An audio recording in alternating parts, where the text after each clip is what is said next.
Welcome to Teshar's Junkyard. As far as opening hand goes, yes. We will keep on this one. We've got a good boy in the hand. We got Selfless Savior. But yeah, no, we've got Mana Crypt, we've got Lightning Greaves. This is pretty much everything that you want to see in an opening hand for Teshar. Quick start, get the Greaves onto Teshar, then go to town. So this is exactly what we want to see. Let's go for Plains. Yeah, I like this. So we go Plains, we get the good boy out on the battlefield. If you want to imagine that Sturgill, you certainly can. Let's go for Mana Crypt. And if you don't know, Sturgill is my dog, Blue Healer, Rottweiler mix. And we'll talk about him in just a second. So, I want to stay topical. If we got Selfless Savior out there, and we'll go and shift the Lightning Greaves on there. Why not go have some fun? Swing in for a 1-1. We've got the 30-turn doggy clock established. Let's go and swing in for 1, and then anything else past the turn. Yeah, you can also win the game with Teshar by just getting a dog out there and swinging across. We're playing Teshar. Flying. Whenever you cast a historic spell, return target creature card with converting mana cost 3 or less from your graveyard to the battlefield. If you're keeping score at home, and a historic spell is an artifact, legendary, or a saga, which we have a ton of artifacts in here. So let's go and choose Tails on this Mana Crypt trigger. 1 the flip. We are 1 for 1 on those. And then we'll cut. Ooh, we hit Aetherflux Reservoir.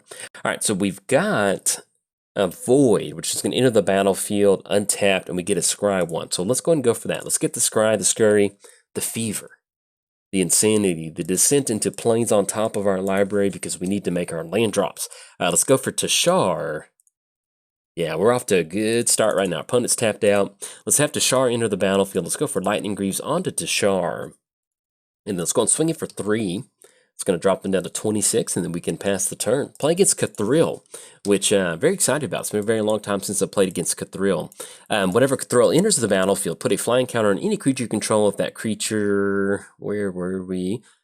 In your graveyard has flying. Repeat this process for First Strike, Double Strike, Death Touch, Hexproof, Indestructible, Lifelink, Menace, Vigilance. We can let them resolve this demonic tutor as we keep reading these keywords. Hexproof, Indestructible, Lifelink, Menace, Reach, Trample, and Vigilance. Then, if that wasn't enough, put a +1 counter on Kathril for each counter put on a creature this way, and that's going to be Mana Crypt. So our opponent did end up going Demonic Tutor into Mana Crypt, so I'm going to think that maybe Mana Crypt was what they tutored instead of a board wipe. I can't really see you wanting to get rid of a good boy out there like Selfless Savior, so maybe that was it. All right, so see we draw into the turn. We do have a land drop, which is very nice for this deck. This deck is kind of clunky sometimes, but it's fun. It's a good junkyard deck. All right, let's go and choose Tails on this one. Lost the flip. We are 0 for 2 on those. And see mainly what we're looking for right now is some sort of sack outlet to kind of get this chain going. So let's make the land drop for the turn. And we go for Mechanic. That's going to be 1, 2, 3. So 1, 2, 3, 4, 5. We don't have enough to go for Aetherflux Reservoir and Mechanic, but I mean, if we can get some damage in, why not? Let's go for it. That's going to be... You may return another permanent. And actually, yeah, we'll do this. So it's going to be Mana Crypt trigger. Yes, we will do that. All right, so we're going to bring Mechanic. Yes, we will do that ability. Let's go Mana Crypt. Let's play Mana Crypt. Look at this. It's like we got Storm going or something. Let's play Mana Crypt. That's going to be 1, 2. Let's go for Aetherflux Reservoir. There we go. Anything else? Shift the Lightning Greaves onto Mechanic. Oh, look at that. Lightning Greaves. I know how to use it. All right, let's go. Yeah, one of the biggest mistakes that I make in delivering commentary and playing the game at the same time is remembering to shift Lightning Greaves around, especially on a creature that... Oh, dang it. Okay. Well, there we go. We're talking about how good I was with Lightning Greaves recently, and then I forgot to put it back onto Teshar. So hopefully they don't have spot removal on Teshar, but we can always recast if we need to. But yeah, one of the biggest things for some reason is just keeping in mind that we can shift Lightning Greaves around on a new creature that we can get down. I just always forget about it. So anyways, let's cover our sponsors. If you want to check out some magic cards, paper cards, head over to bit.ly/Jolt MTG. Kind of a weird transition, but hey, if you want to get some cards and help support the channel at the same time, visit that link. It costs you nothing and you get cards. And to those of you who have used it, hey, thank you. Those purchases do add up, and they help towards the channel, so I certainly appreciate it. Also, yes, Dorothy appreciates it too, because a small percentage of her production fees go to cat food, so it's in her contract. Okay, come on up. She wants to get Teshar, I think. or actually she just wants to be in my lap. That's why she's meowing. So let's go and choose tails on this one. We are 1 for 3 on those, I think. And let's see what we draw into for the turn. And then we'll cover our ad spots here in just a second. So, all right, so we've got a pretty good crew swinging across. We do have Teshar. Let's go and get Lightning Greaves back over onto Teshar. That way we do feel good about that. Let's go Inventor's Fair. And let's go Altar of the Brood. And unfortunately, we have nothing in the graveyard right now. So this is going to be Aetherflux Reservoir trigger. This is going to be Altar trigger entering the battlefield. One of the things that we are looking for, and that's going to be Inventor's Fair. Shuffle your library. So that's going to be how much activate 4 activated bills. We actually do have the mana for that. So let's get Altar down. And I think at this point, we just end up, yeah, I like that. So let's go Inventor's Fair. That's going to be 1, 2, 3, 4. Because what we need to do is we need to get some sort of enabler. We need to get some sort of sack outlet. That way we can start sacrificing these creatures, bringing them back, kind of going to town on that. So let's get this popped out. And I think at this point, what we'll probably end up grabbing, since we do have 2 white sources, we're simply just going to go ahead and grab Phyrexian Altar. There we are. Where are you? There you are. Let's grab Phyrexian Altar. I'm just going to go into our hand, and then anything else, we will pass the turn. Yeah, we've got a flying 1/1 double strike, and that's going to put the entire Teshar assault team on hold. So anything else, we will pass the turn. But also, to give a quick shout out to MTGOTraders. When we play Magic Online, they've got you covered. They have a wonderful selection of cards, modern cards, legacy, and whatever floats your Magic boat. They have it. Also, let's give a quick shout out to ingaming.com. If you go to ingaming.com/Jolt, that's going to give you 10% off of any of your order, whether it's gaming, accessories, or a playmat, whatever you may be in the market for. And yeah, last but not least, I started a Patreon. So if you'd like to directly support cool content like this, there's a link down in the description below. But if you're keeping score at home in the junkyard, watch out for falling objects. It is officially free time. So opponent's going to go for Krav. That's going to give them the partner ability too. So yeah, we'll see what else they got going on. There's nothing too crazy. They are ahead on mana. They have Mana Crypt. They have Arcane Signet.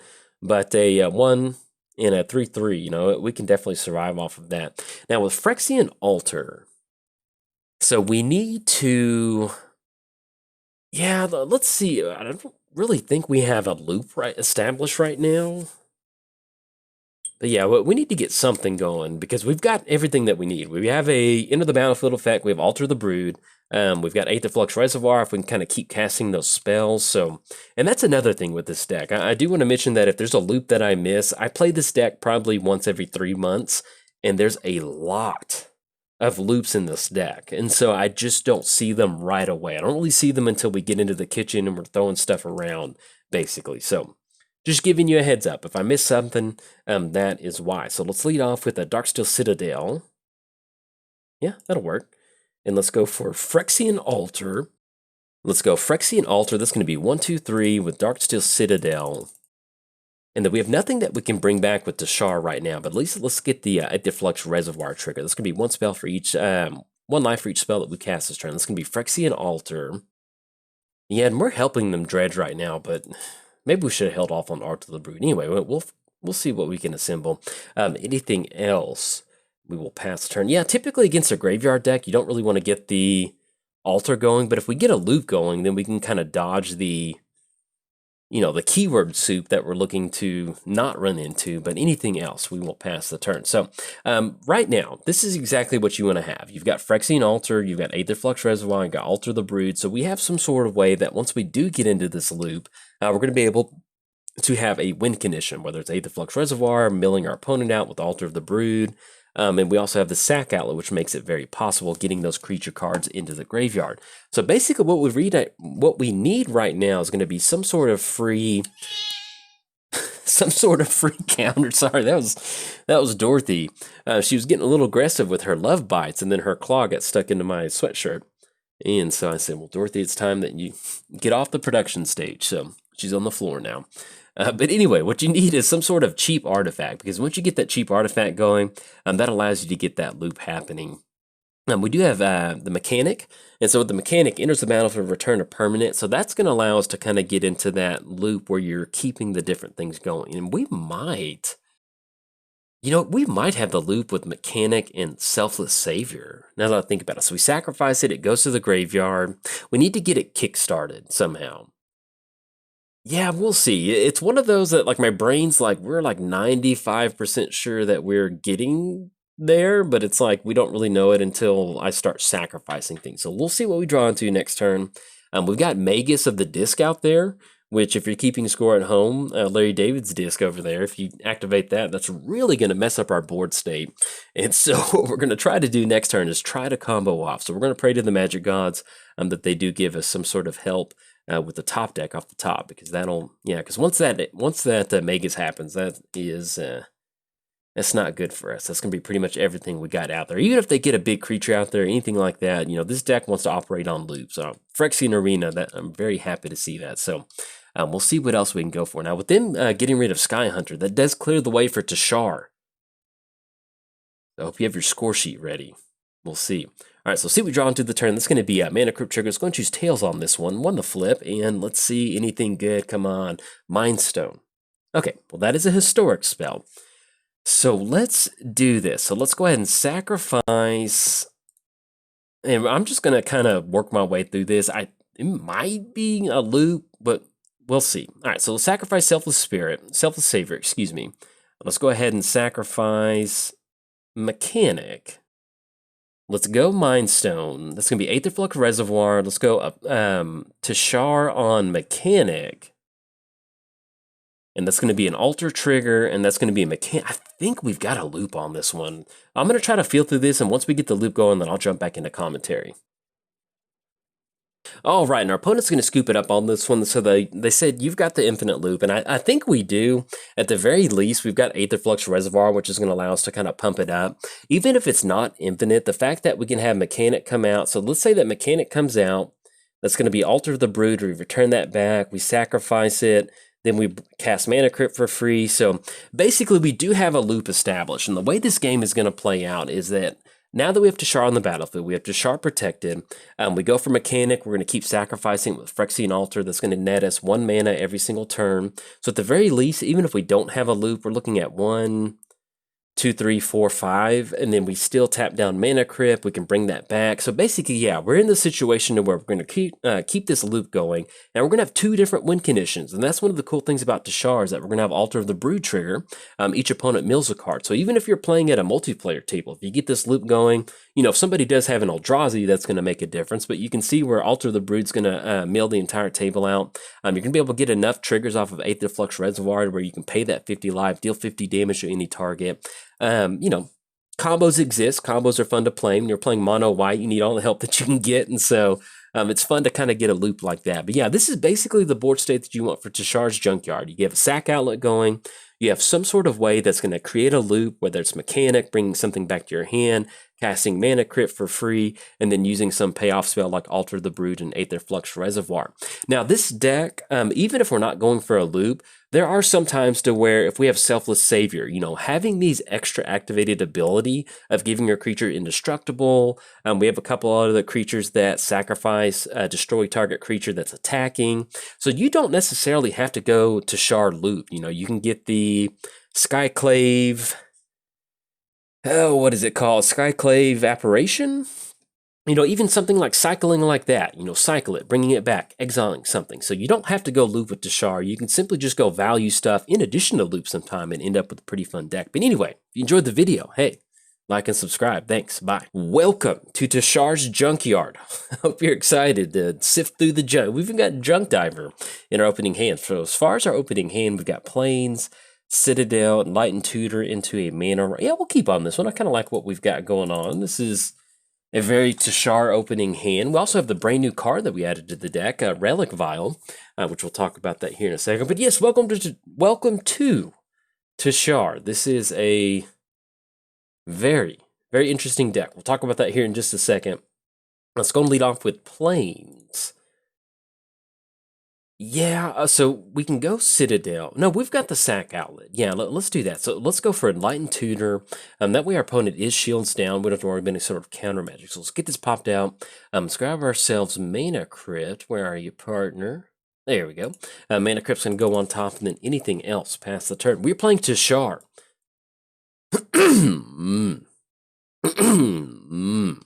Whenever you cast a historic spell, return target creature card with converted mana cost 3 or less from your graveyard to the battlefield. Playing against Rashmi, Eternity Crafter. Whenever you cast your first spell each turn, reveal the top card of your library. You may cast it without paying its mana cost if it is a spell lesser converted mana cost. If you don't cast it, put it into your hand. So let's see what this Mana Vault payoff, and that is going to be a Rhystic Study, which is not good. Not good for us. We don't really want to play into an open Rhystic Study, and we're a little bit tight on mana, but I think we can still land drop Ashnod's Altar, still pay for it. Yeah, we can make that work. So there we go. All right, we can make that happen. So let's lead off with, let's make the land drop. Let's go for Mana Crypt. That's going to be one off of Rhystic Study, which, yes, we will pay for Rhystic Study. Yes, we'll pay for that. That's going to be Mana Crypt for 3. And do we want to still go for Ashnod's Altar? Yeah, I kind of like this. So let's end up going for Altar. That's going to be 1, 2. Let's get Altar down. Let's pay for the 1 Rhystic Study. And then, yes, we'll definitely pay for that. Let's get Altar down.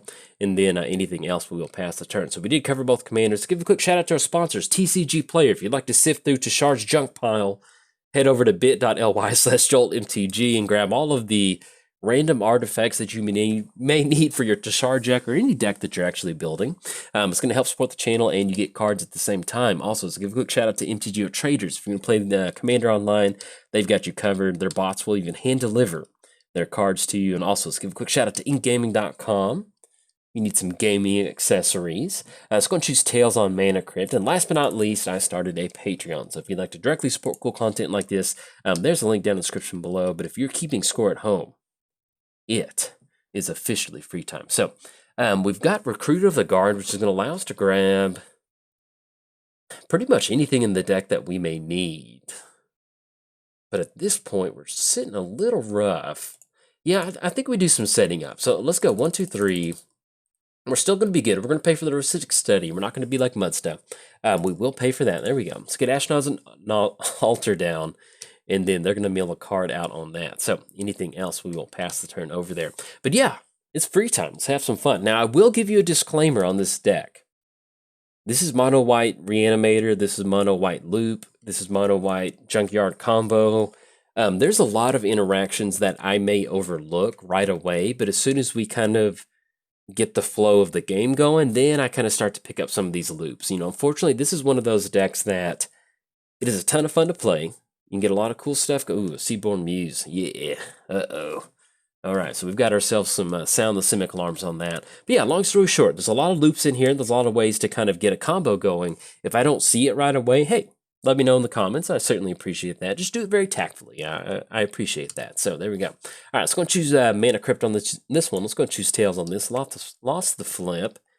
And then we run into Path to Exile. So I think at this point, so we're looking at Recruiter of the Guard with our 1 white mana. Ooh, this is kind of yucky.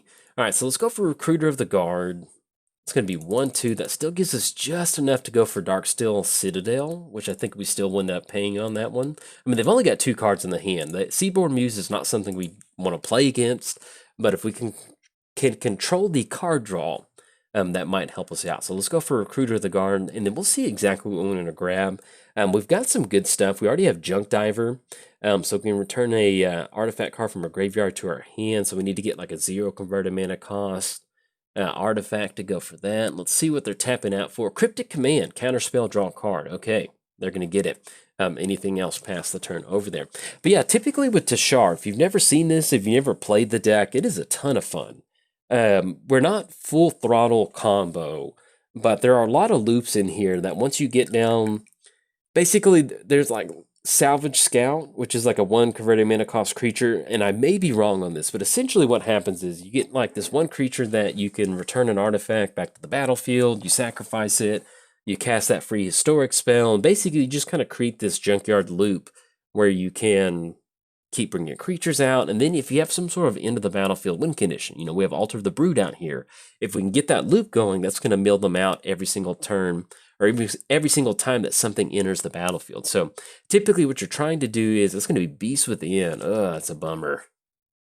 All right. So we get Beast Within trigger that's going to drop Growth Spiral into the graveyard. We do have Path to Exile on Beast token. We might end up doing that.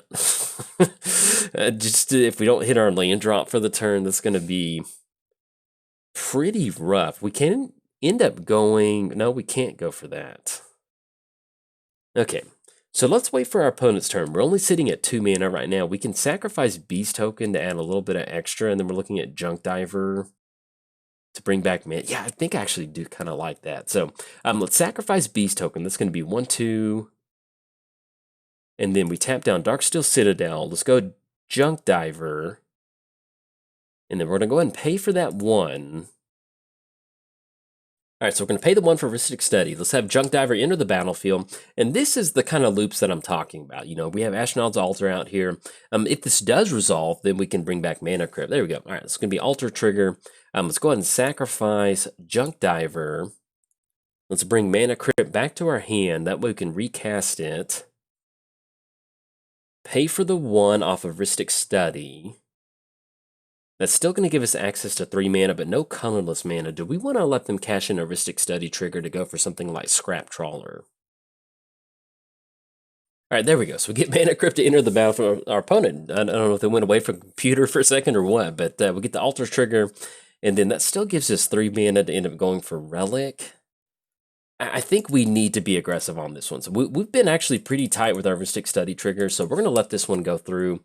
I'm not going to be able to pay for the 1 off of Ristic Study, but we need to get some sort of value assembled on the board state, where that Scrap Trawler somehow bringing back Junk Diver. I mean, we can't do that with Scrap Trawler, but, you know, if we can just get these creatures out here, you know, it helps us get towards that board state to where we can kind of create that infinite loop. So that's going to be Altar trigger. It's going to have them mill out another card, and then anything else past the turn. But yeah, like I mentioned, Altar of the Brood, the new card for the deck, Relic Vial, which is absolutely wonderful for a deck like this. It's a historic card, and it also has a death trigger. So as long as you control a cleric, whenever a creature you control dies, each opponent loses 1 life and you gain 1 life. So with Teshar, if you're keeping score at home, you can mark Teshar as a bird cleric. So we have Teshar on the battlefield, we have Relic Vial. We somehow get into a loop to where we can sacrifice Scrap Trawler, bring something back, keep sacrificing it, keep casting it, and that's going to be a Nexus of Fate. Okay, so let's let this go on through. We'll see what's going to happen off of this. Evolving Wilds. There we go, off for Rashmi. But yeah, you know, having some sort of payoff spell, whether it's Relic Vial, whether it's Altar of the Brood. We do have Aetherflux Reservoir in here, so that way if we do get to a point where we're casting a bunch of spells, and you can see where you end up with this board state that's not always the same, but, you know, you're trying to either bank on something like Relic, or you're banking on Altar of the Brood, or you're trying to get Aetherflux Reservoir to stick. You know, there's just a lot of options that allow you to, once you get into that loop, to try to close the game out. So at this point, we are looking for a land drop. That is going to be very important after their extra turn, Nexus of Fate. So let's see. But yeah, other than that, I'm trying to look. You know, we've got all the, you know, you don't have a lot of mana rocks in here that are free. Lotus Petal, Mox Opal, different things like that allow you to kind of get that chain going. There's Glinthawk, there's Savage Scout. And these are going to be the creatures that allow us to kind of get the loop going. There's Aviary Mechanic, Imprison in the Moon. See what they're targeting on Scrap Trawler, which, I mean, that's going to give us extra mana. Do we just want to sack it? There's a colorless land, and at some point we could try to go for that. Do we want this to stick? Or would we rather have Trawler in the graveyard? So if we let this stick, that's going to make Trawler a colorless land. It's going to be 1, 2, 3, 4, 5. That does allow us to finally end up going for Teshar. I mean, Scrap Trawler is definitely one of the good cards, but we have there's a lot of redundancy in a deck like this. So with Scrap Trawler, if we do end up letting this stick, that's going to be essentially our land drop for the turn. Yeah, I think we're actually good with this.